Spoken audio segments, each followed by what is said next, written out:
Let's talk about how to price your own artwork. Now, I recently had my first gallery exhibition, and pricing my artwork was something I'd never done before, so this was really like a trial by fire experience. And I got great help from the gallery owner in figuring out how much to charge for my pieces. And I learned a lot, and a lot of which I want to share with you guys today. Now, if you are selling your work at your own exhibition, here's some factors you can consider when it comes to pricing. First of all, how much time did it take you to make your work? Time spent making your work from ideas conception to final product is very important. Now, you can either rate that hourly, which I don't like to do because sometimes some of my most impressive works didn't really take much time at all. So that just puts me at a disadvantage for being good. I also do that for photography. I charge per project rather than hourly because if I'm really good at my job, then the photos shouldn't take too long and I'm just being penalized for being good. Now, your artwork might be different. It might just take a long time. And that is something that you guys need to consider individually. But take into consideration how much time it took you to make that work and then think, could I have been doing something else with my time? And what is the value of my time in general? You guys got to figure that out on your own. I can't tell you that. Jumping right off from how long it took you to do the work, it comes in at production cost. How much money you spent actually producing your work. Now, this can again differ based on the medium of art that you have. Paint is oftentimes very expensive, so if you're a painter, you gotta consider that. Now, I do a lot of charcoal drawings, which are really cheap to produce. I get a circle thing of pan pastel, and it lasts me 50 to 80 drawings. So production cost on my charcoal drawings is not a lot. And also time it takes me to do my drawings is not a lot. So I factor those in when I sell my drawings. But however, I also do sculptures. And sculptures are the exact opposite. So of course, they are gonna be more expensive. I usually spend a lot more time making my pieces because they're just more time consuming. And also material costs for my sculptures are much more. Clay is not cheap, building an armature is not cheap, and it usually takes a long time to do those things. So again, factor these variables in when deciding your price. Now for production cost, I at least want to do double whatever it took me to make the piece. So let's say if my production cost was 100, I at least want to price my artwork at 200, maybe even 300. That way I have a margin, and if I'm showing my work at a gallery, then that contractual split, I will still come out on top with a good amount of money, and the gallery will have a good amount of money as well. We do need to make a living after all. Now, another trick I learned was kind of price balancing between your artworks. So again, if you have a gallery showing, and let's say you made a piece and it took you a long time and it was super expensive, but you just don't think it's gonna hit with people the same way it will with another piece that didn't take you a long time or wasn't that expensive, then you essentially want to switch their price points.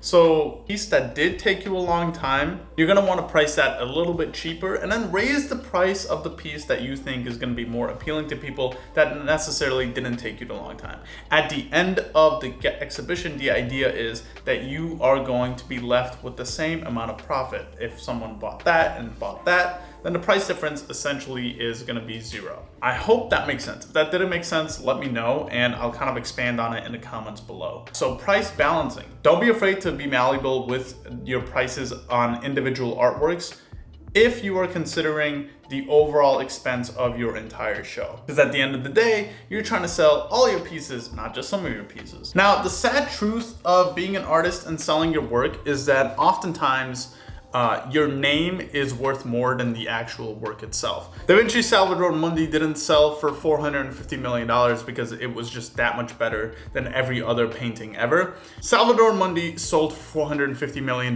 because it was made by Da Vinci, and the Da Vinci name holds so much prestige.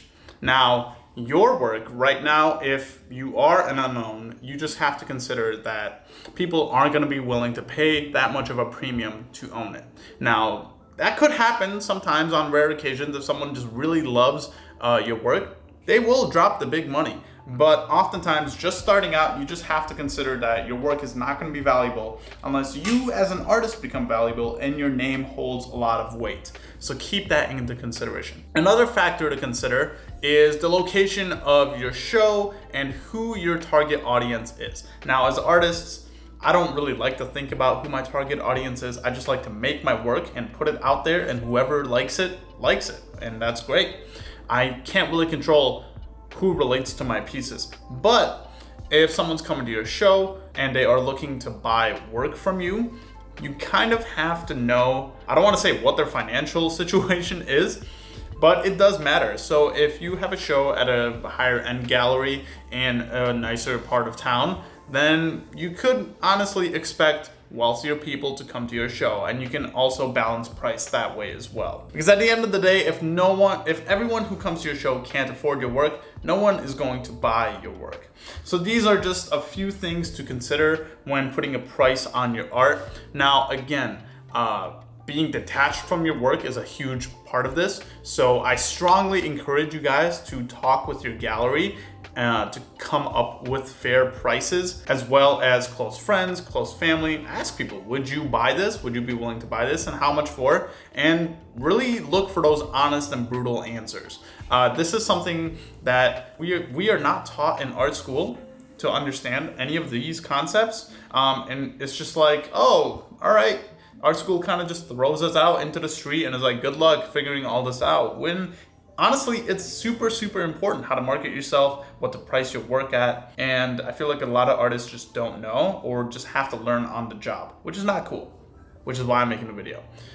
Anyway, hope you guys enjoyed. Let me know in the comments below what you guys want to see. Like, comment, subscribe, hit the bell so you're notified of every single time I post a video. And yeah, have a great day. Bye.